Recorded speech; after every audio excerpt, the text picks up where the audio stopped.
Hi, welcome to Chad's Silversmithing. Before we get too far into the video, if you wouldn't mind hitting the like button, that really helps to get my channel promoted, and I appreciate that more than you know. I also love it when people leave comments, so if you have a question about the video, some constructive criticism, if you want to maybe suggest a video topic, or just tell me how you do things, or whatever, that's all great, and I love to hear those things. So I'm going to make a hair piece today. I haven't done a hair ornament for a while. This is going to be kind of a four-prong comb, and it's going to be sort of swirly and maybe Art Nouveau-y. I picked out this really pretty 6mm Rubellite Tourmaline cabochon, and it just looks like a little red ember, and it's beautiful. So I think that'll be a pretty stone for the center point. First, I wanted to thank my patrons, who are kind of my core group of supporters. I really appreciate the great community that they've created over there, as well as the financial support. So I have a new patron, Shar. Thank you for signing up. I really appreciate your support. And Ann J, thanks for coming back. I appreciate that as well. So the other group of people are my YouTube subscribers. We just passed 20,300, which is amazing. Thank you for that. I do appreciate the nice comments, and I also appreciate the contributions like the Buy Me a Coffees and the Super Thanks. Those are really nice. Thank you for that. All right, well, let's get started on this hairpiece. And this is one of my design idea sketchbooks you can get on my merch store. This particular one has American wire gauge to inches to millimeters. I find that pretty useful sometimes. I think a lot of my European and Australian folks find that useful as well, since they generally don't use gauges. And one of the other things I like about it is it has this dot matrix in the background, which helps me to draw things a little more straight, which is not my strongest suit. So yeah, I find it useful to keep track of all my projects and these things, and I think they're great. So here's today's project, and I saw one of these somewhere online, and I thought it was really pretty, so I thought that would be pretty easy to duplicate, and I thought it might be fun. The one I saw didn't have a stone in it, but I think I'm going to put a stone in it. And this is that little glowy Rubellite tourmaline that I have. And I'm going to put that right there. So we're going to have to make a bezel for that, and it'll be an open bottom bezel with a little step in it. I'm going to use 3/16 inch fine silver bezel strip, which is 4.76 millimeters, and it's 26 gauge, which is 0.41 millimeters if I recall. The actual comb part I'm going to make out of 14 gauge square wire, which is 1.6 millimeters. And the step that I'm going to put inside of the bezel here is going to be 18 gauge round wire, which is about a millimeter. So this is 6 millimeters. And that's really all I need to tell you about this one. I did pre-flatten some square wire a little bit. I need to get a metric one of these days. So it's 0.041-ish. 0.041.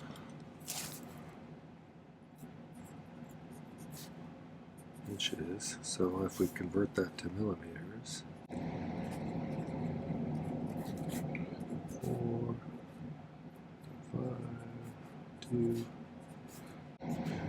So it's about 1.04 millimeters thick after I flattened it out. So the thing is, I wanted the whole thing to be flat and a little stiff going in that dimension. I want it to be a little bendable this way, but not so bendable the other way. And I also think I'd like to, vary the thickness of this a little bit. So I'm gonna, once I have it shaped into the initial shape, I'm gonna do a little tapping with tapping as of someone gently rapping at my chamber door, to flatten it out a little bit on the loops outside here. So, but I think that's going to be a cool piece. So I annealed it after I ran it through the rolling mill to soften it up a little bit. If you're new to this, annealing is where you heat the metal up to kind of a dull red color, let it cool off almost to cool, and then quench it the rest of the way, and that kind of softens the metal back up after you've work hardened it. The more you pound on it or squish it or twist it or all that, it gets harder and harder as you do that. So let's find the center point on this, and we'll kind of start our shape from there, I think.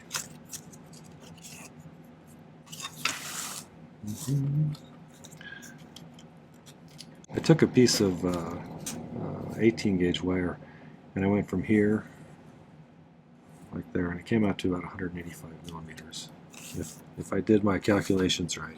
So I cut this at about 195 just to be safe. Rather have too much than not enough. 9.5. Okay, so let's see if I got that right. So that's about 95.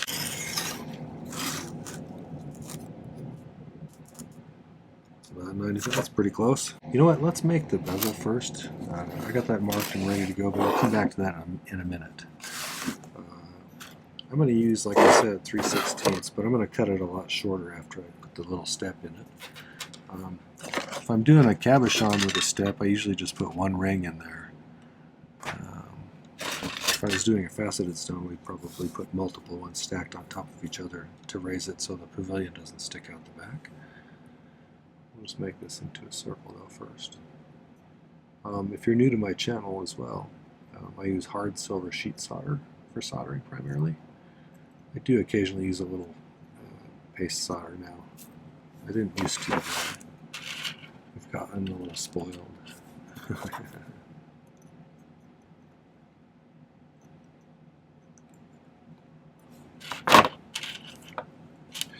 And I use a liquid flux that I dribble on with a dropper bottle like this. My torch is a Silversmith model. It's their acetylene air torch. It draws in atmospheric air through these holes on the side and mixes it with the gas. It creates a hotter flame than just a regular propane torch. Not quite as hot as an oxyacetylene, which is arguably more heat than you need for silversmithing in general, from my opinion.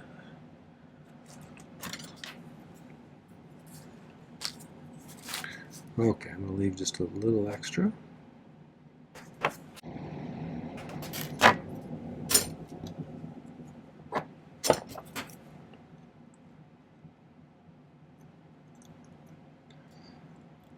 been in kind of a Art Nouveau rut lately, and also kind of a brutalist rut, which styles I like both of. For a while I was doing a lot of Art Deco, and then I kind of burned a little bit on that one, but I do have a lot of projects that kind of are reminiscent of that.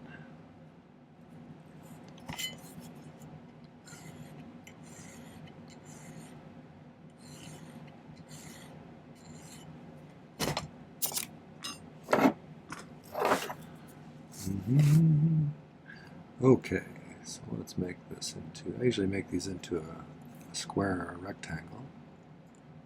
Push these past each other a little bit,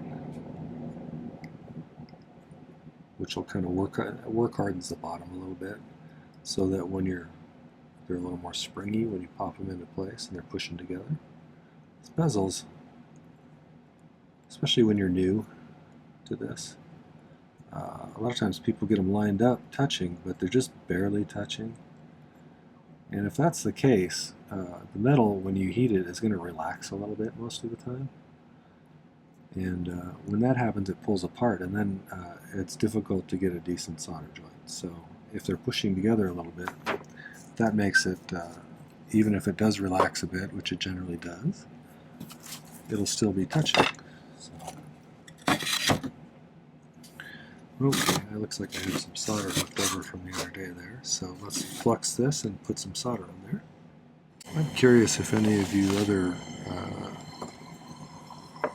metalsmiths out there who primarily do silver stuff, I'm curious if anybody uses oxyacetylene, because I've not really used that for this kind of stuff, so I'm curious what your opinion is on that. So tell me in the comments what you like that, or why you choose that over something like what I use.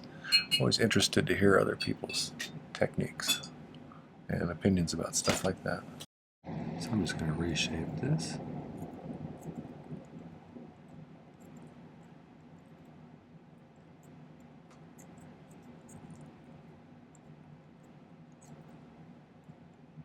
I've learned a lot over the past 3 years from various followers on YouTube. I'm kind of a self-taught guy, so I'm always learning new stuff from people. I did take a couple of classes in the 90s from a gentleman who lived around here at the time. Then I just kind of played after that.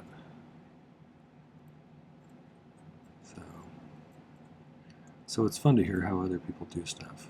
I am certainly no sage on a stage. I'm always learning. That's one of the things I like about doing this, is there's always something new to learn. Nobody ever knows everything. But I do appreciate all of the tips that people give me.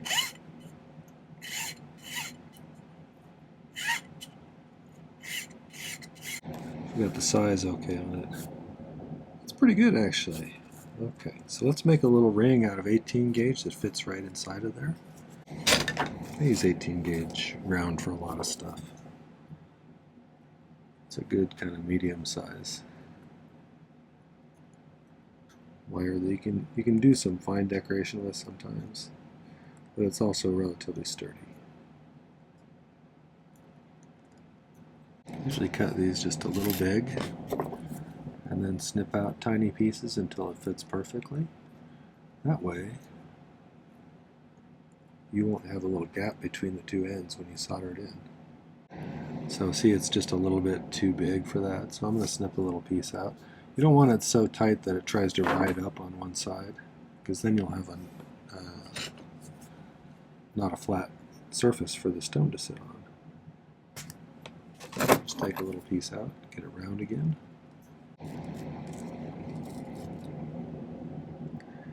That's pretty good, I think. That fits right in there. Alright, so we'll solder this in. Easiest way to put something like this in is to set it on top of a couple of pieces of solder after you flux everything and just heat from the outside, and it should just draw it right up in there. But I want to make sure it's sitting all the way flat, so let's push it down there. Make sure after, before you do this, that it doesn't have kind of a wave in it or anything, because sometimes when I make rings it has a little bit of a bend in it. And that'll also create a kind of an unflat platform. Unflattering platform.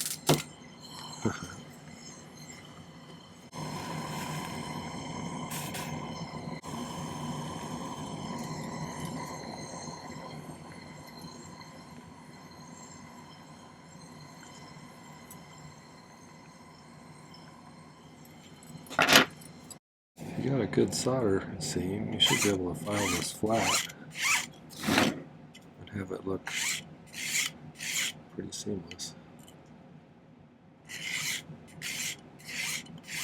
If you did it and you still had kind of an uneven looking bottom here, you can go ahead and reflux it and put it on another piece of solder or two, and generally that'll help. But the best way to get a good seam in there is to make sure your ring fits nicely in there. Make sure it's shaped well and everything. So, okay, our bezel's ready. Now we can go back to that wire. Let's see if we can bend this kind of in the same way. Now we're going to be bending this square wire that's been flattened in a direction it doesn't really want to bend. So I'm going to use my bail making pliers here. And we may have to, as we go, anneal it, but I'm not sure yet. So let's see what we can do here. It's going to try and twist when you do stuff like this. So see how it's kind of like turning sideways. And so we'll have to correct that as we go.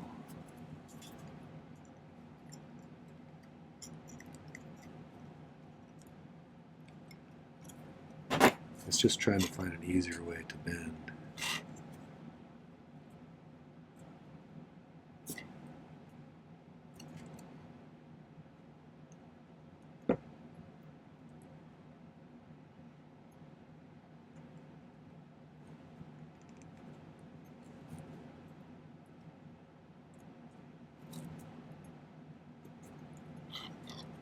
This will show you the bend.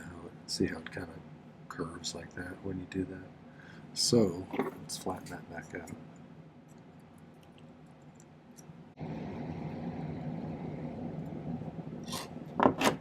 So I'm going to use this bezel kind of as the guide for that.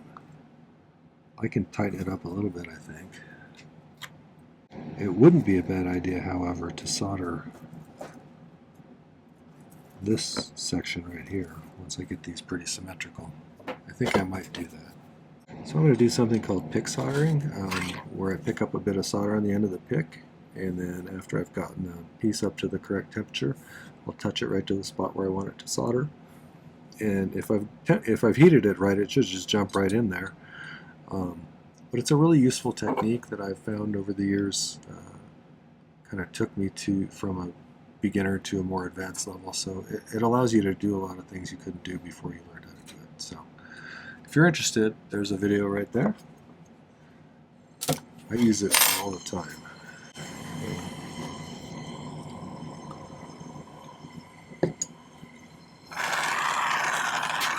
One newbie mistake people make a lot is especially when they have something spread out like this. And it's tempting to just heat where you're going to solder something, but with silver, it acts as a radiator and bleeds heat off in any parts you're not heating up. And so if you're not heating the entire piece, it's going to be hard to get it to the right temperature where you want to solder. So you want to make sure that the whole thing is pretty hot. If you have a tendency to melt one spot when you're trying to solder it, that's what you should concentrate on, is learning to heat the entire piece as much as you can. That way you'll melt things a lot less, probably. That's about where I want it to start really bending upwards, so let's make a mark there. And do the same thing, same distance from the center point here as well. That way we should be able to do it pretty close.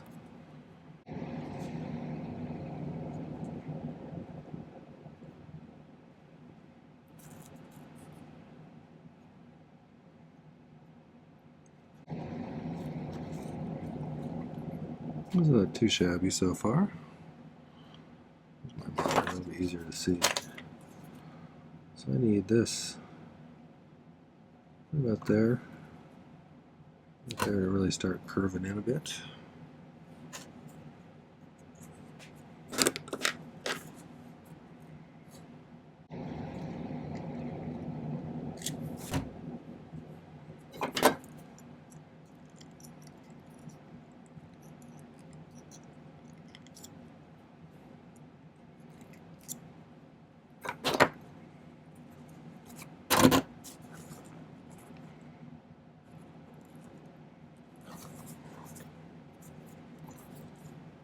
That's not too shabby. Let's see if we can get the other one to match it well enough.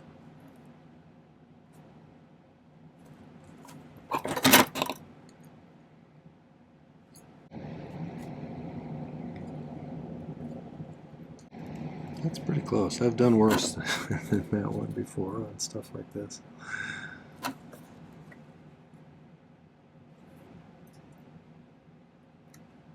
Kind of looking at overall symmetry when I'm doing this part.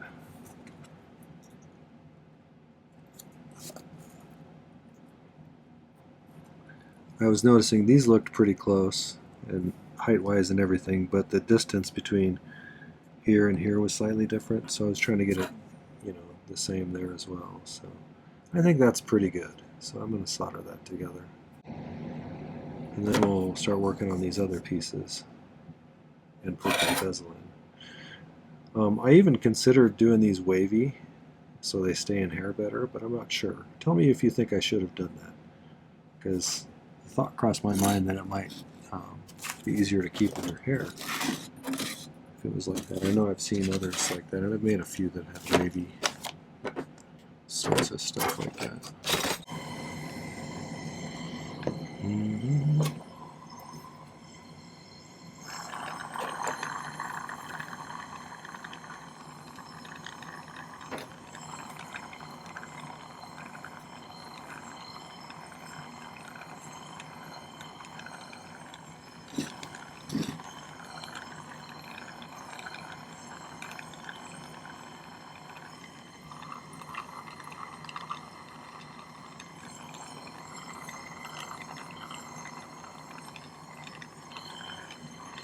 make sure I got this in.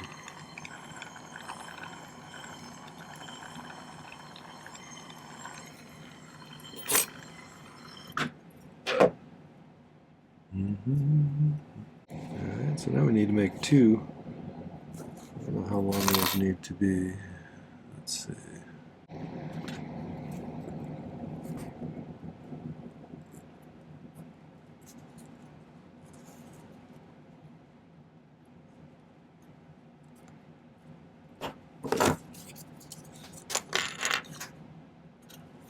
I'll just do two pieces about that long. I think what I'll do is I'll cut a piece of square here. It's, you know, a little bit longer than twice as long. And then let's go roll it through the rolling mill. Okay, normally I would do this in several stages, but I have it the thickness that I want it right now, so I'm just going to roll it in one spot.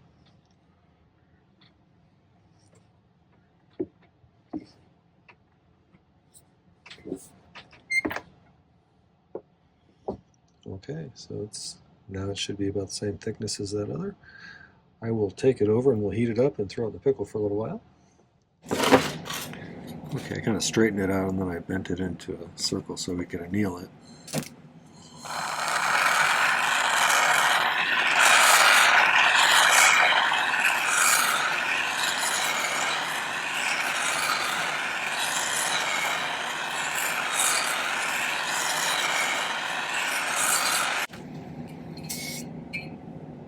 I'll be back in a minute. So let's file the end flat.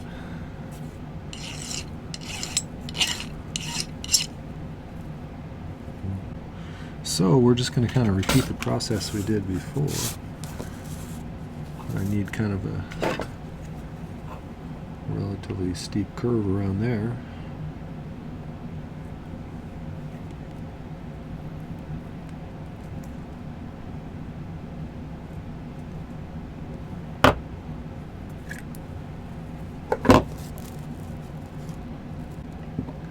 Before we stick this in here, though, you know what? We need to flatten these out a little bit.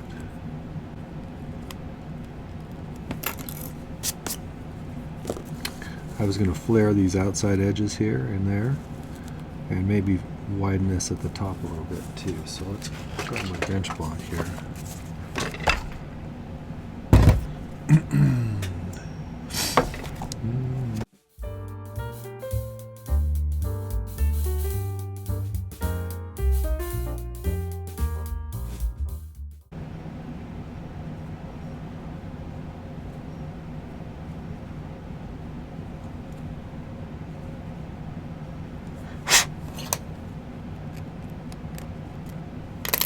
Okay. Let's see how this is going to look. You don't have to get too crazy about that, I don't suppose. So I need this to go kind of through there. And this, I drew this wrong. This one should be going over the top of this one.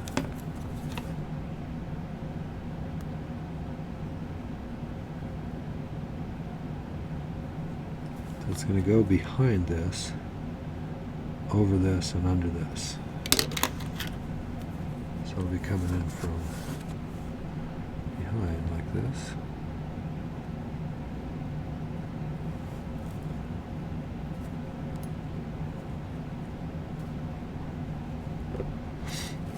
It'll be kind of going like that. Let's get this a little bit smaller.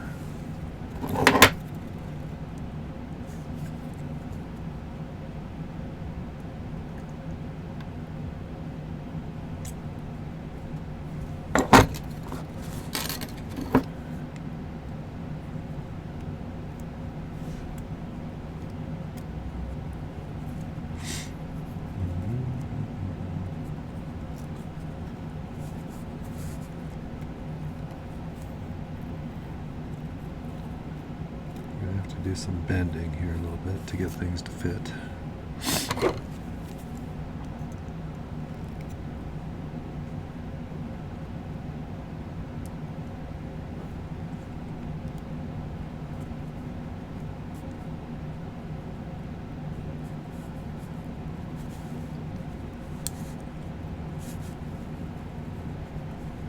It'll be kind of like that.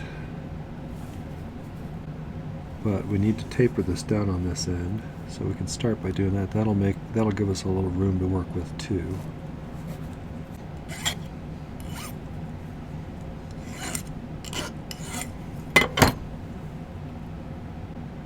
Let me see if I can get a second one of these that looks just like this out of the other one, wherever that went. And then we'll see if we can get them to look pretty symmetrical. I think I'm going to go ahead and solder this one on, and then we'll use that as a guide for the second one, hopefully. But I would be satisfied like that. So let's try that, and then we'll see if we can do the other one the same way.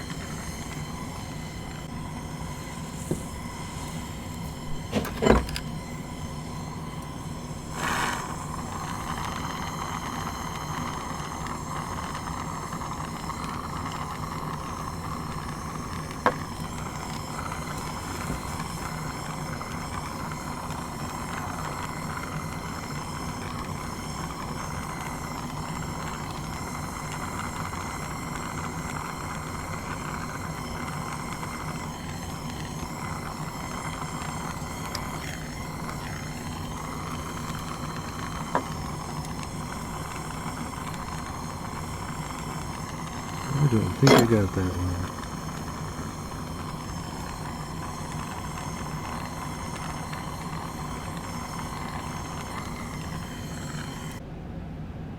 That's pretty good actually right there. Let's solder that before it moves.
Okay, let's get this last one soldered right there.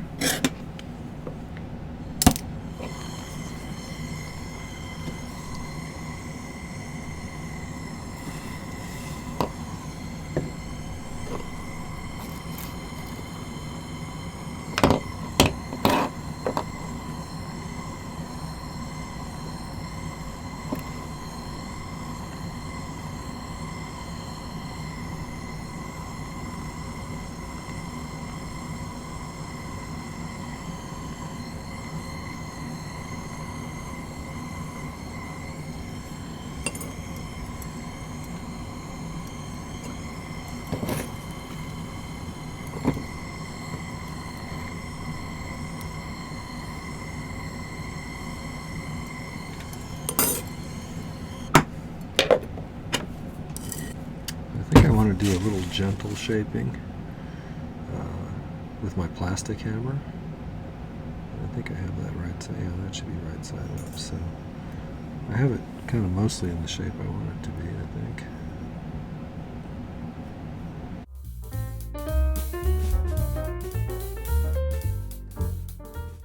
Okay, that's a little bit flatter now. It's not all bulgy.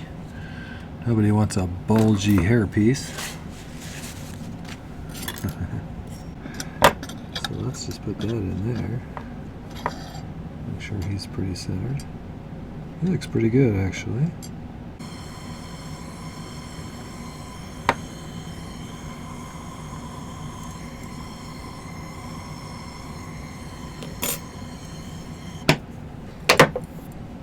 Alright, so far so good. I think we'll let that pickle.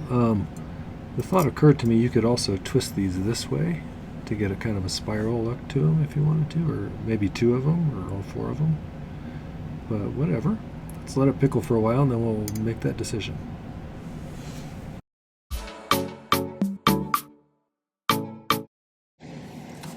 So I got it pretty much polished up. I've got this file down to about the right level for what I want. And now I'm going to set that stone. I do this differently than some people. I use the flat side of my chain nose here as a bezel pusher.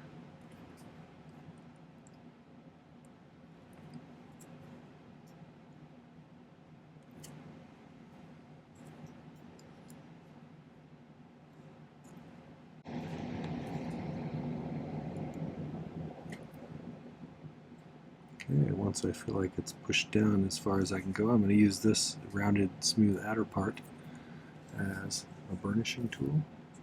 I'm just going to burnish that top level.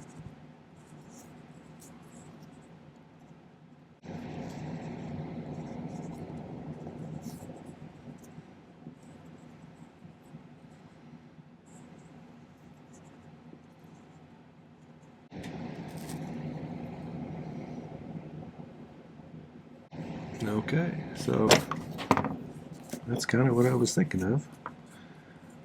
I'll take the my rotary tool with an abrasive blue silicone wheel, and I'll kind of clean up the top of that.